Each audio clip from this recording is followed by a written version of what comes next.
What's at stake for crypto in India as the world's largest democracy is in the midst of its national election? Crypto's significance as an election issue remains non-existent or at best negligible. India's multi-phased election kicked off earlier this month, and the manifestos of the major political parties have not made any crypto-specific promises. However, promises related to the digitization of the nation have been made, even if crypto is at best a negligible issue for voters. India's general election in 2024 is not expected to immediately affect crypto policy, and its current, restrictive, rules are expected to continue on through the upcoming parliamentary term. The world's most populated country and the fastest-growing major economy kicked off its multi-phased elections this month with results expected on June 4, 2024. Several industry analysts told CoinDesk they don't expect any changes to crypto policy after the next term's lawmakers are elected, resulting in the near-term continuation of rules that have stifled the nation's digital asset ecosystem. Prime Minister Narendra Modi, 73, is aiming for a third five-year term as the face of the ruling Bharatiya Janata Party (BJP) and is overwhelmingly expected to win the elections, pre-election surveys have shown. Such is his expected dominance that the Indian National Congress (INC), the major opposition party and several regional parties, around 40 in total, have come together to form a coalition called INDI, the Indian National Developmental Inclusive Alliance, to fight him.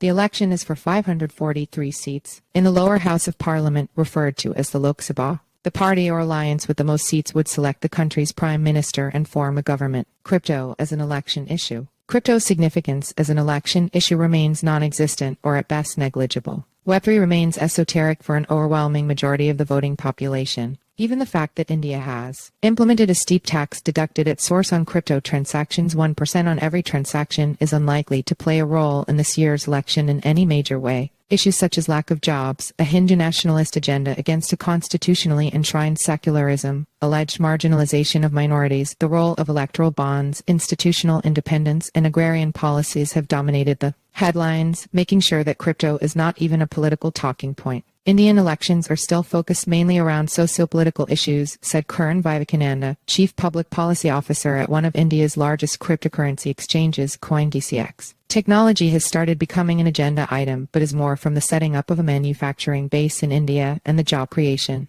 lens. Yet, Vivekananda expressed hope that the incoming government would work more closely with the industry to understand its challenges, provide solutions, and protect the interests of citizens. However, other entrepreneurs believe more needs to be done by the Indian crypto industry. Developments in the U.S. show that crypto can indeed become a political talking point, influencing policy and voter choices, said Ashish Khandelwal, founder of Ank, a digital banking platform and a person who has been engaging with legislators. To mirror the U.S., the Indian crypto industry needs to highlight how the tech can offer more than just investment opportunities, creating awareness around tangible benefits. No crypto-related promises. Neither major party, Modi's BJP nor the INC, have mentioned the words cryptocurrency, blockchain, or Web3 in their manifestos. However, this isn't necessarily reflective of their plans toward the ecosystem. Indian government and political stakeholders, like other nations, have often used euphemisms to refer to the crypto-related space. The ruling BJP's manifesto said the party would educate senior citizens to avoid digital scams, take stringent action against those who threaten the nation's digital sovereignty, and would develop digital public infrastructure to remove information asymmetry in agriculture. The Congress Party, another name for INC, said it would give farmers the option to upload the sale and purchase agreement of the produce on a digital ledger and work on digital/cybersecurity issues that may threaten India's digital financial infrastructure. So far, during Modi's second term, his crypto-related policies included stiff taxes, including a 30% tax on profits from selling digital assets, no offsetting of losses, a 1% tax deducted at source for every transaction, and mandated registration of exchanges with India's anti-money laundering and terrorist financing watchdog. These policies and other enforcement-related actions brought the industry to its knees. Only the recent bull run and the government's banning of offshore exchanges at the nudging of India's crypto policy advocacy body appears to have brought some respite to the industry. The Modi government has consistently maintained a lukewarm stance towards cryptocurrencies, putting in place a patchwork of regulations, said Mohit Chaudhry, a fellow at the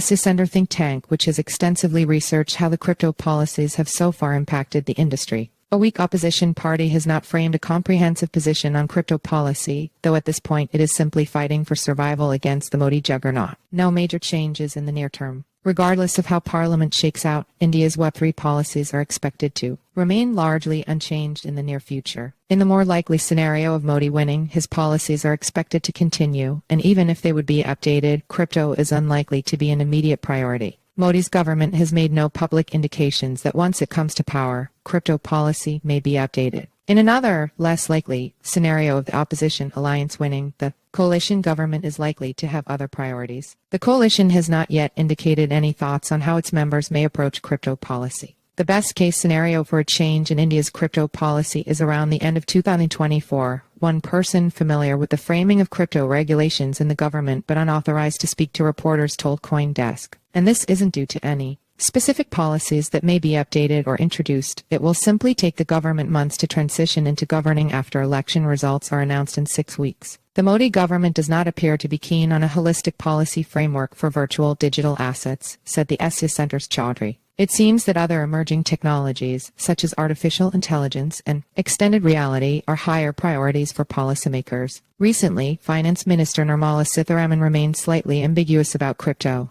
saying the government's position has always been that crypto assets can be traded but that the government hasn't regulated them in the past and won't change that stance yet. Some change by 2025. The past few years of the Modi government indicate changes will come. One of the major achievements touted by the Modi government has been its role in shaping globally coordinated crypto policy under its 2023 presidency of the Group of 20. India made it a priority and brought the major economies of the world to agree to a set of guidelines. India has also purportedly achieved its ambitions with the digital rupee. The policymaking process for crypto will definitely pick up pace in this expected and upcoming term of the Modi government, said Tammy Ratna, the founder and CEO of the emerging technology think tank Policy 4.0, which contributed to key research and inputs towards the G20 policy framework created under India. We can expect a close alignment between the government strategy and the global framework agreed by the G20 under India's leadership. Also worth noting that India's crypto policy will evolve alongside the scale-up and launch of the e-rupee. We are looking towards a very dynamic 5 years in India, Ratna said.